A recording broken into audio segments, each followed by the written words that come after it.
इस वीडियो में हम डिस्कस करेंगे कि इनकम टैक्स की कितनी रिटर्नें प्रोसेस हुई हैं, कौन सी नई इनकम टैक्स की जजमेंट आई हैं जिससे कि आपके आईटीआर फाइलिंग पे इफेक्ट हो सकता है।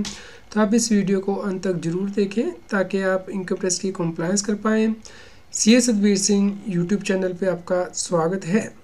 इनकम टैक्स की कंप्लायंस करना दिन ब दिन मुश्किल होता जा रहा है क्योंकि इनकम टैक्स बदल रहा है। इसलिए आप हमारे यूट्यूब चैनल को सब्सक्राइब कर लें ताकि आपको इनकम टैक्स के रेगुलर अपडेट मिलते रहें। आप हमें WhatsApp channel, Telegram channel CA Satbir Singh Tax Heal पे भी सब्सक्राइब कर लें। लिंक वीडियो के डिस्क्रिप्शन में भी दिया गया है, कमेंट में पिन किया गया है ताकि आपको इनकम टैक्स के अपडेट आपके मोबाइल पे ही मिलते रहें। जिन टैक्स पेयर ने बहुत सी इनकम टैक्स की रिटर्नें फाइल की हैं और उसमें common email ID, mobile number use किया है और इनकम टैक्स का रिफंड क्लेम किया है, उनकी रिटर्नों को स्क्रूटनाइज किया जाएगा, रिफंड को इन्वेस्टिगेट किया जाएगा। इसके लिए इनकम टैक्स डिपार्टमेंट ने इंटरनल सर्कुलर जारी किया है।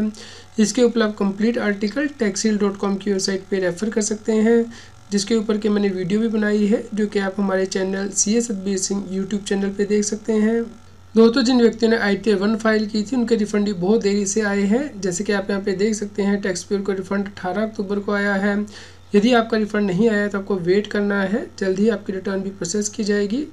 यदि आपकी रिटर्न डिले से प्रोसेस की जाती है तो इनकम टैक्स डिपार्टमेंट के द्वारा इंटरेस्ट भी दिया जाता है, लेकिन इसके लिए रूल है कि आपका जो रिफंड है 10% ऑफ टैक्स लायबिलिटी से ज़्यादा होना चाहिए। मान लीजिए आपकी टैक्स लायबिलिटी बनती है 3500 रुपया, जिसका कि 10% बनता है 350 रुपया। तो यदि आपका रिफंड 350 रुपये से ज़्यादा होगा तो ही आपको इंटरेस्ट दिया जाएगा इनकम टैक्स डिपार्टमेंट के द्वारा। इनकम टैक्स का रिफंड रिलीज करने से पहले कई बार टैक्स पेयर को नोटिस जारी किया जाता है इनकम टैक्स डिपार्टमेंट के द्वारा कि वो कंफर्म करें कि उन्होंने रिफंड सही क्लेम किया है, या फिर वो अपनी रिटर्न को रिवाइज करेंगे। तो आपको अपने इनकम टैक्स के पोर्टल पे लॉगिन करके देखना है। वर्क लिस्ट के अंतर्गत आपको इस नोटिस का रिस्पॉन्ड करना है, उसके बाद ही आपका रिफंड प्रोसेस किया जाता है इनकम टैक्स डिपार्टमेंट के द्वारा। यदि कोई टैक्स पेयर अपनी आउटस्टैंडिंग डिमांड को पे कर देता है तो उसकी आउटस्टैंडिंग डिमांड ऑटोमेटिकली ख़त्म हो जाती है इनकम टैक्स के पोर्टल से। तो यहाँ पे भी टैक्स पेयर ने डिमांड को पे कर दिया था तो अब उसकी आउटस्टैंडिंग डिमांड ख़त्म हो चुकी है। दोस्तों, अभी आप कोई रिस्पॉन्स नहीं सबमिट कर सकते हैं क्योंकि आपने डिमांड को एग्री कर दिया है और उसे पे कर दिया है, तो इसलिए ऑटोमेटिकली एडजस्ट हो गई है आपकी डिमांड। दोस्तों, जो व्यक्ति यूपीआई से ट्रांजैक्शन करते हैं उन्हें अपनी ट्रांजैक्शन की डिटेल रखनी होती है कि इसमें कितनी ट्रांजैक्शन है जो कि इनकम की है, कितनी ट्रांजैक्शन है जो कि इनकम नहीं है। तो यदि इनकम टैक्स डिपार्टमेंट से नोटिस आता है तो उस वक्त आपको बताना होता है कि जो इनकम है वो अपने इनकम टैक्स की रिटर्न में रिपोर्ट कर दी है।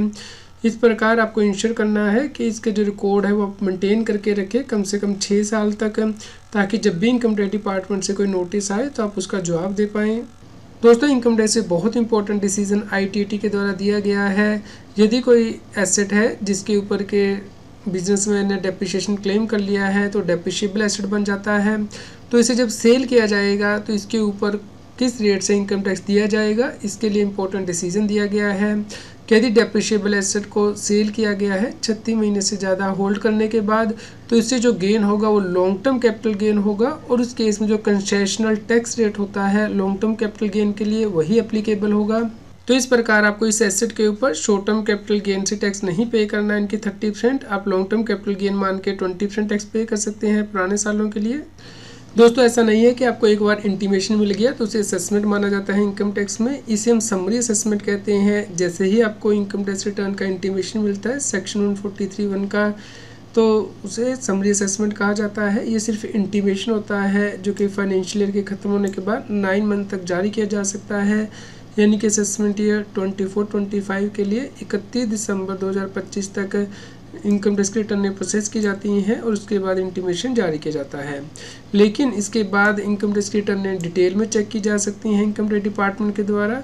तो इसके लिए भी टाइम लिमिट होता है। फाइनेंशियल ईयर के ख़त्म होने के बाद 3 महीने के अंदर इसके लिए नोटिस जारी किया जाता है। तो असेसमेंट ईयर 24-25 के लिए आपको 30 जून 2025 तक कभी भी नोटिस आ सकता है आपके इनकम को असेस करने के लिए, यानी कि स्क्रूटनी असेसमेंट करने के लिए। यदि कोई व्यक्ति रिटर्न ही नहीं फाइल करता है तो उस केस में बेस्ट जजमेंट असेसमेंट की जा सकती है इनकम टैक्स डिपार्टमेंट के द्वारा। इसके लिए भी टाइम लिमिट दी गई है कि कितने टाइम के अंदर ये असेसमेंट कंप्लीट की जाती है। यानी कि असेसमेंट डेट के ख़त्म होने के बाद 12 महीने के अंदर ये असेसमेंट कंप्लीट कर ली जाती है। और रीअसेसमेंट का मतलब है कि एक बार असेसमेंट हो जाने के बाद दोबारा से इनकम टैक्स ऑफिसर को लगता है कि कोई पॉइंट छूट गया था असेसमेंट करते हुए, तो रीअसेसमेंट की जा सकती है। तो इसके लिए भी अब टाइम लिमिट है, यानी कि यदि आपकी इनकम जो स्केप होगी असेसमेंट से वो 50 लाख से कम है तो 3 साल 3 महीने तक कभी भी नोटिस जारी किया जा सकता है। और यदि आपकी इनकम स्केप होगी असेसमेंट से वो 50 लाख से ज़्यादा है तो 5 साल 3 महीने तक कभी भी इनकम टैक्स डिपार्टमेंट आपको असेसमेंट का नोटिस जारी कर सकता है।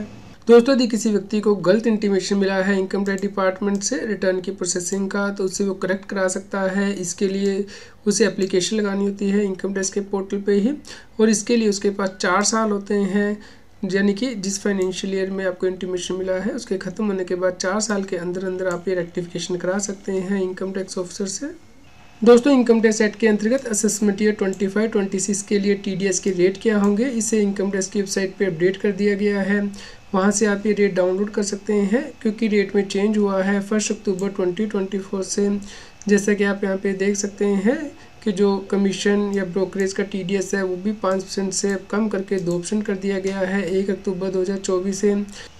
इसके अलावा यदि कोई व्यक्ति इंडिविजुअल है या HUF है जो कि बिजनेस नहीं कर रहा है बल्कि पर्सनल कैपेसिटी में रेंट पे करता है 50,000 रुपये पर मंथ से ज़्यादा, तो उस केस में भी TDS का रेट रिड्यूस कर दिया गया है, 5% से 2% कर दिया गया है। इस प्रकार अब आपको लैंडलॉर्ड का TDS सिर्फ 2% के हिसाब से ही काटना है। यदि आप रेंट पर मंथ 50,000 रुपये से ज़्यादा पे करते हैं। 19 अक्टूबर को 1,34,000 से ज़्यादा रिटर्नें प्रोसेस हुई हैं और टोटल रिटर्नें 7,43,00,000 प्रोसेस हो चुकी हैं। यदि आप पिछले 60 दिनों की बात करते हैं तो 2,49,00,000 से ज़्यादा रिटर्नें प्रोसेस हो चुकी हैं। आप देखेंगे कि टोटल रिटर्नें हर रोज़ प्रोसेस हो रही हैं, एवरेज नंबर और डिक्रीज़ हो चुका है, क्योंकि बीच में सरकार ने कुछ कम रिटर्नें प्रोसेस की थी।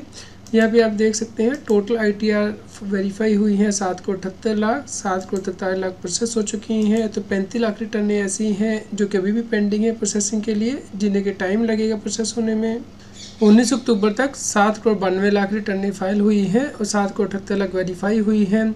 वेरिफिकेशन के बाद इन्हें प्रोसेस किया जाता है। आपको 30 दिन के अंदर ITR को वेरीफाई करना होता है, अदरवाइज़ आपकी ITR माना जाता है कि उस दिन फाइल हुई है जिस दिन वेरीफाई हुई है, तो उस केस में लेट फीस और इंटरेस्ट लग सकता है। तो आप इंश्योर करें कि टाइमली अपनी ITR को वेरीफाई कर दें। तो 95% रिटर्नें प्रोसेस हो चुकी हैं और सिर्फ 5% रिटर्नें ही पेंडिंग है प्रोसेसिंग के लिए।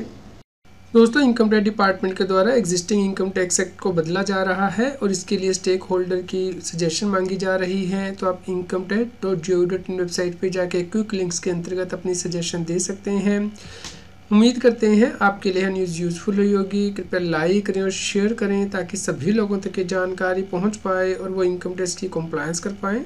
इनकम टैक्स की और अधिक जानकारी के लिए आप CS Satbir Singh YouTube channel पे जाके प्लेलिस्ट में जाके टॉपिक वाइज प्लेलिस्ट देख सकते हैं कि इनकम टैक्स में कौन से नए बदलाव हो रहे हैं, जैसे कि इनकम टैक्स अपडेट के अंतर्गत या फिर डायरेक्ट टैक्स कोड के अंतर्गत। रेगुलर टैक्स अपडेट के लिए इस चैनल को सब्सक्राइब करें। आप हमें Telegram app CS Satbir Singh Taxheal पे ज्वाइन कर सकते हैं ताकि आप GST और इनकम टैक्स के रेगुलर अपडेट अपने मोबाइल पर ही प्राप्त कर सकें।